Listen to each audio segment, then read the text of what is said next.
अस्सलाम वालेकुम दोस्तों। ड्रामा सीरियल पंजाबेरी ड्रामे में छा थींदो। चाकर खान हाणे सावण वारनि जे मथां हमलो कंदो। हसीना बेगम चाकर खान के राज़ी कराए वठंदो।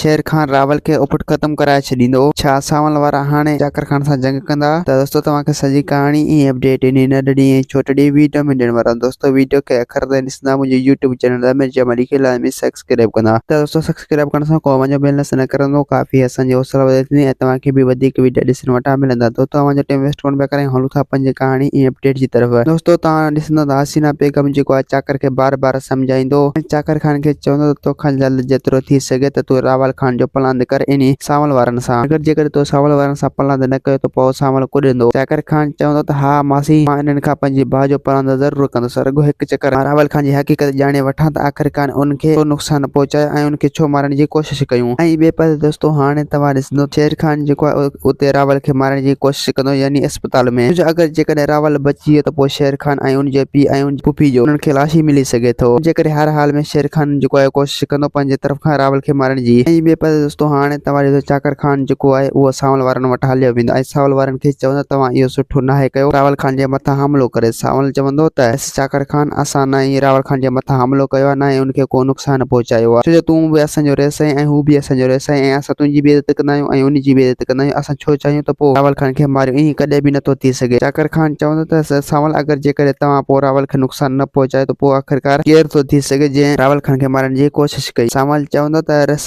चाकर खान इहो तव्हांखे हथु करणो पवंदो। ऐं ॿिए पासे दोस्तों हाणे तव्हां ॾिसंदा जाबिर वारा जेको आहे को घणो परेशान हूंदा ऐं हू हाली फ़िलहाल माटी करे वेही रहंदा जीअं चाकर खान जेको आहे पंहिंजो सॼे रुख जेको आहे सावल वारनि जे तरफ़ मोड़े छॾे, मतिलबु त सावल वारनि खे को न को नुक़सान पहुचाए। जेकॾहिं हू हाली फ़िलहाल माटी करे वेही रहंदा ऐं हू हसीना बेगम सां हालावाल ॾींदा ऐं वठंदा। दोस्तों उम्मीद है कहानी आई हूंदी, मूंखे पसंदि असांखे ॾींदा हाणे इजाज़त, वरी तव्हां सां मिलंदासीं के नई वीडियो में। जसी थी पंहिंजो ख्यालु रखंदा। ख़ुदा हाफ़िज़।